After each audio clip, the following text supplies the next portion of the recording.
नमस्कार दोस्तों, हमारे भूधा इंस्पायर्ड यूट्यूब चैनल पर आपका स्वागत है। एक ऐसी बात जो लगभग हर इंसान अपने जीवन में महसूस करता ही है और वह है मजबूरियां। आज के इस वीडियो में हम जानेंगे मजबूरियों को देखने का सही तरीका क्या है। मजबूरियां जीवन का एक महत्वपूर्ण हिस्सा है और हमारे जीवन में अक्सर आती है मजबूरी। एक व्यक्ति के जीवन में ऐसी स्थिति को दर्शाती है जहां व्यक्ति कुछ करने में सीमित रह जाता है, अक्सर बिना अपनी इच्छा के, क्योंकि उनके पास कोई दूसरा विकल्प नहीं होता। ऐसी स्थिति में हम जो करना चाहते हैं हम वह चाह कर भी नहीं कर पाते। यह एक ऐसी परिस्थिति होती है जहां पर व्यक्ति अपने मन के अनुसार चुनाव नहीं कर सकते और अपने हथियार डाल देते हैं। मजबूरी में हमें अक्सर वही करना पड़ता है जो हमारे सामने रखा गया हो, न कि वह जो हम करना चाहते हैं। कि मजबूरियां हमारी आर्थिक, सामाजिक, पारिवारिक और व्यक्तिगत स्थितियों से जुड़ी होती हैं।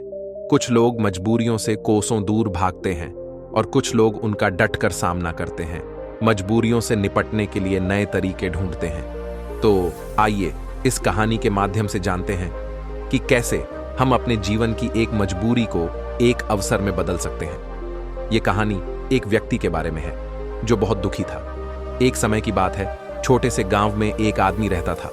वह गरीब था और उसके पास केवल एक छोटा सा घर और छोटी सी जमीन थी।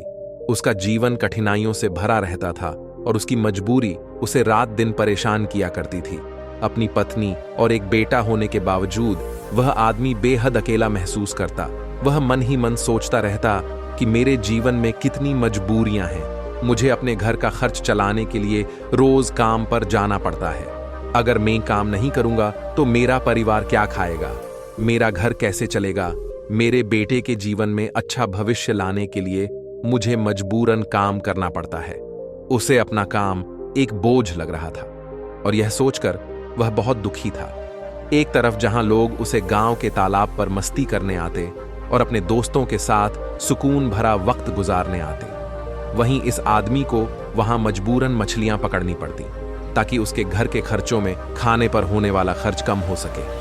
और उसका परिवार यह तालाब से पकड़ी हुई मछलियां, खासकर वह आदमी मजबूर था और वह अपने परिवार को खुश देखना चाहता था। पर उसकी मजबूरियों ने उसके घर से सुख और शांति को खत्म ही कर दिया था।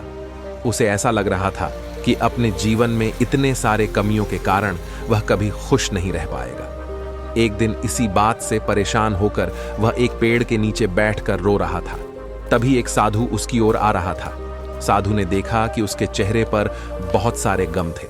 उस साधु ने देखा कि वह व्यक्ति दुखी हो कर फूट फूट कर रो रहा था। साधु ने उस व्यक्ति के पास जाकर पूछा, क्या हुआ बेटा, तुम इतने क्यों परेशान हो?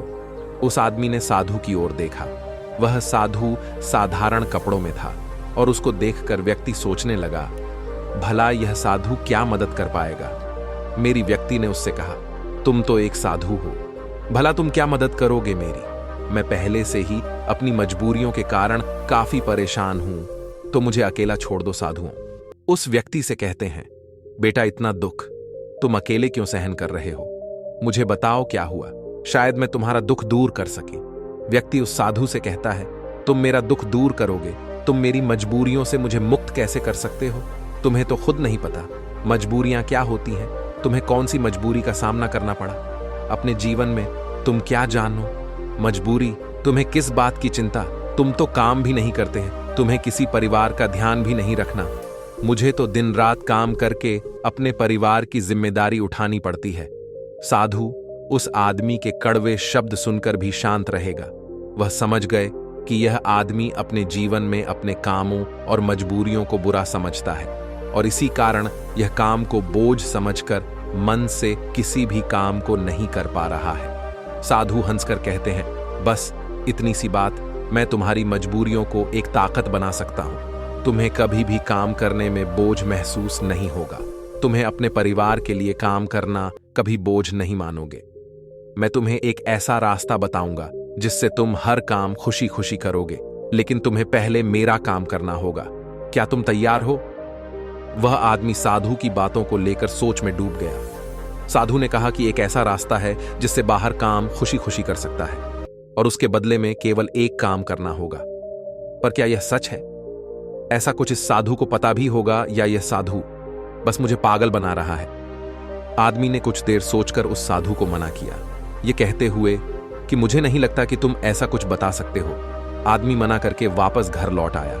कुछ दिनों तक तो उसके दिमाग में वह साधु की बातें घूमती रही, लेकिन धीरे धीरे वह उस साधु और उसकी बातों को भूल गया। उसके दिमाग से साधु भी धीरे धीरे निकलता गया।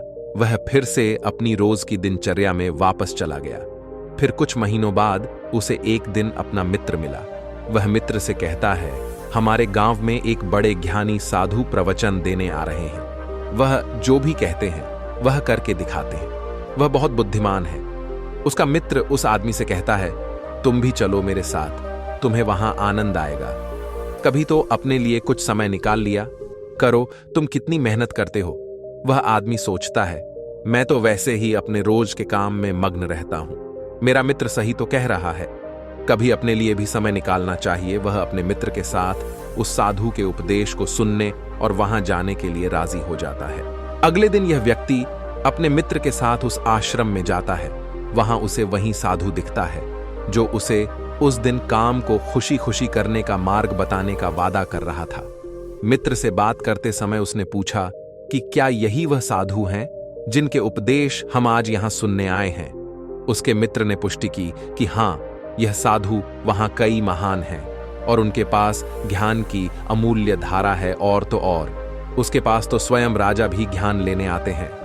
आदमी अपने मित्र से कहता है कि मैं इस साधु से मिल चुका हूं। फिर वह आदमी अपने मित्र को सारी बात बताता है। उसका मित्र पूरी बात सुनकर कहता है, अगर यह साधु ने तुम्हें वचन दिया है तो अवश्य ही वह उसे पूरा करेंगे। तुम्हें उनसे फिर से मिलना चाहिए। आदमी फिर मन ही मन यह सोचता है कि क्या मेरा अब उनसे मिलना ठीक रहेगा। मैं उन साधु के पास जाऊं कि नहीं, वह मेरे बारे में क्या सोचेंगे। परंतु अब उसके मन में यह विश्वास था कि वह साधु उस दिन उसे पागल नहीं बना रहे थे। और अगर थोड़ी सी भी उम्मीद है कि मैं एक ऐसा रास्ता जान जाऊंगा जिससे मुझे कोई भी मजबूरी, कोई भी पीड़ा छोटी लगने लगेगी और मैं उस काम को खुशी खुशी करूंगा, तो यह मुझे जानना ही है। फिर भले ही मुझे उन साधुओं के सामने शर्मिंदा ही क्यों ना होना पड़े, चाहे कुछ भी हो, मैं इस मौके को अपने हाथ से जाने नहीं दूंगा। यही सोचकर वह आदमी उन साधुओं से मिलने का निश्चय करता है। उपदेश समाप्त होते होते शाम हो चुकी थी। जैसे ही वह उपदेश समाप्त हुए, सब लोग आश्रम से बाहर जाने लगे। वह आदमी उस साधु के पास जाता है। वह आदमी कहता है, गुरु, क्या आपको याद है, मैं आपको मिल चुका हूं, मुझे माफ करना। मैंने आपको उस दिन काफी भला बुरा कहा और मैं उस वजह से बहुत शर्मिंदा भी, मुझे बहुत पछतावा हो रहा है। परंतु क्या आप मुझे वह मार्ग बता सकते हो जिससे मैं खुशी खुशी काम करूं? मैं आपका कोई भी काम करने के लिए तैयार हूं। साधु हंसते हुए कहते हैं, हाँ, मुझे याद है, तुम वही आदमी हो जो उस दिन दुखी हालात में मुझे मिला था।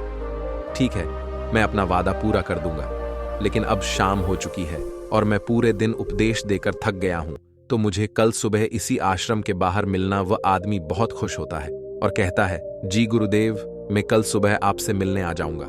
सुबह होते ही वह आदमी उस आश्रम के बाहर उस साधु से मिलने जाता है। जब वह आदमी वहां पहुंचता है तो गुरु दरवाजे पर रुके होते हैं। वह व्यक्ति उन साधुओं के पास जाता है और कहता है, गुरुदेव, मैं तैयार हूं। साधु उस व्यक्ति से कहते हैं, बेटा, मुझे अपना वादा याद है जो मैंने तुमसे किया था, परंतु तुम्हें समझ ले के लिए मुझे तुमसे काम करवाना पड़ेगा। वह आदमी उस साधु से कहता है, जी गुरुदेव, मैं कुछ भी करने के लिए तैयार हूं। आपका काम क्या है जो मैं कर सकता हूं, मुझे बताइए। वह साधु उसे पास के तालाब के पास ले जाते हैं। वहां एक बड़ा सा पत्थर था जो पानी के बहाव को रोक कर बैठा था। साधु उस व्यक्ति से कहते हैं, बेटा, क्या तुम्हें यह पत्थर दिख रहा है जो पानी के बहाव को रोक कर बैठा हुआ है? फिर साधु कहते हैं, तुम्हें इस पत्थर को यहां से हटाना है। जैसे ही तुम इस पत्थर को हटाएंगे, तुम्हें तुम्हारे प्रश्नों के उत्तर मिल जाएंगे। व्यक्ति कहता है, लेकिन गुरुदेव, ये कैसे मुमकिन है? ये तो इतना बड़ा पत्थर है, मैं इसे कैसे हटाएं होगा? और फिर इस पत्थर को हटाने से मेरे जीवन की मजबूरियां कैसे हट जाएंगी? मुझे कुछ समझ नहीं आ रहा। साधु कहते हैं, तुमने कहा था कि तुम मेरा कोई भी काम कर दोगे, तुम्हें इस पत्थर को हटाना ही पड़ेगा, अन्यथा मैं तुम्हें तुम्हारे प्रश्नों का उत्तर कभी नहीं बताऊंगा। अब मैं अपनी आश्रम जा रहा हूं। जब तुम यह काम कर दोगे, उसके बाद तुम मुझसे मिलने आना। इतना कहकर साधु अपने आश्रम की ओर बढ़ गए। उस आदमी ने सोचा, मुझे यह समझ नहीं आ रहा है कि गुरुदेव मुझे इस पत्थर को हटाने का काम क्यों दे रहे हैं, लेकिन जो कुछ भी हो, मेरे समस्याओं का हल तो मुझे चाहिए। जीवन से बहुत दुखी हूं, और अगर मुझे इस पत्थर को हटाने से मुझे गुरुदेव उत्तर बता देंगे तो ठीक है। गुरुदेव, अगर मुझे यह करने को कह रहे हैं तो इसमें जरूर कोई बात होगी। इतना सोचकर उस आदमी ने उस पत्थर को अपने हाथों से हटाने का प्रयास शुरू किया, लेकिन वह पत्थर इतना विशाल साल और भारी था कि वह थोड़ा भी नहीं हिला। कुछ देर बाद थक हार कर उसने अपनी पीठ के बल पर लेकर फिर से प्रयास किया। उसने पत्थर को हटाने की कोशिश की। उसने देखा कि वह पत्थर थोड़ा सा अपनी जगह से हिल गया, पर जैसे ही वह थोड़ा सा सीधा हुआ, वह पत्थर फिर से अपनी जगह पर वापस आ गया। उस आदमी का आत्मविश्वास टूट गया। वह मन ही मन सोचता है कि यह कैसा काम दिया है मुझे इस साधु ने, कि पत्थर तो हिलने का नाम भी नहीं ले रहा। बाहर बहुत धूप थी और वह आदमी पसीने में भीग जाता है। वह आदमी बीच में ही रुक जाता है, पर फिर उसे उन साधुओं की शर्त याद आती है जिसके मुताबिक अगर वह उनका काम नहीं करेगा तो उसे वाहन नहीं मिलेगा। जो वह चाहता है, यह काम करना भी एक प्रकार की मजबूरी ही थी। काफी समय बीत जाने के बाद उस आदमी ने पास में ही एक पेड़ देखा और उसे उस पेड़ को देखते ही एक तरकीब सूझी। उसने सोचा, क्यों न मैं एक लकड़ी के टुकड़े को पत्थर के नीचे फंसाकर उस लकड़ी पर अपना वजन रखो। इससे मुझे कमजोर लगाना होगा और लकड़ी बड़ी और मजबूत होने के कारण उसका परिणाम ज्यादा होगा। वह आदमी तुरंत ही एक बड़ी और विशाल लकड़ी तोड़ने में लग जाता है। जैसे तैसे उस आदमी ने एक बड़ी लकड़ी उस पेड़ से निकाली। उसके सारे छोटे टहनियां और पत्ते को तोड़कर एक सीधी लकड़ी तैयार किया जो वह इस्तेमाल कर सके। फिर उसने उस पत्थर के अगल बगल एक गड्ढा खोदा जहां वह उस लकड़ी को डाल सके।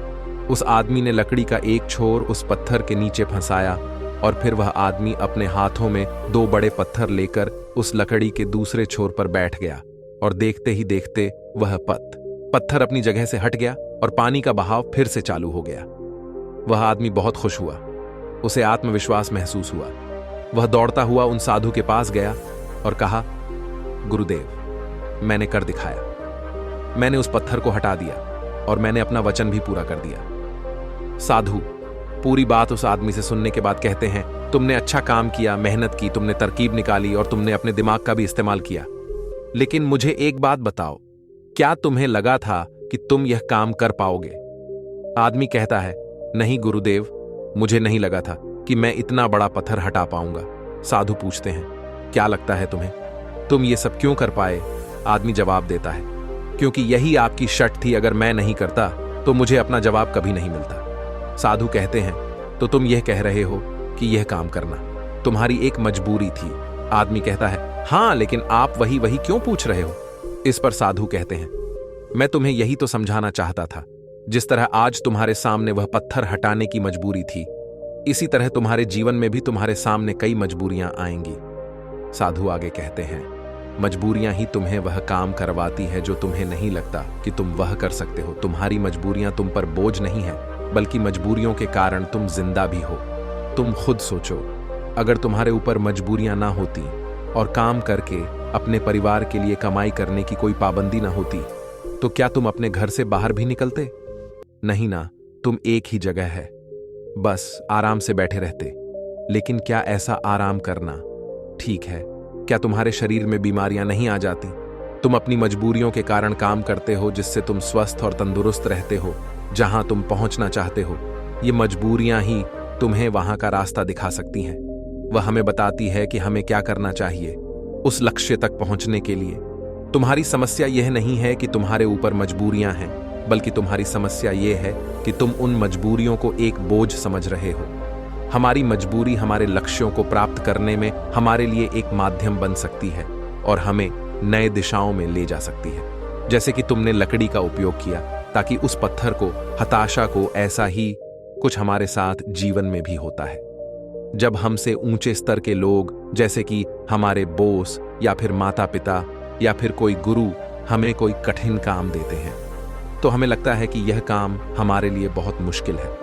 उदाहरण के रूप में, जब हमारे बॉस हमें एक बड़े और कठिन काम को संभालने का काम देते हैं, या जब तुम्हारे व्यापार में कोई विरोधी व्यापारी तुम्हारी तकलीफ बढ़ा देता है, जो तुम्हारे लिए मुश्किल होता है, तो तुम कैसे उसका सामना करो? कि अक्सर हम नहीं चाहते कि ऐसी समस्याएं हमारे सामने आए, लेकिन सच्चाई तो यह है कि वह हमारे सामने है और हमें हमारे लक्ष्यों को प्राप्त करने से रोक रही है। क्या लगता है आपको ज्यादातर लोग इस स्थिति में क्या करते हो?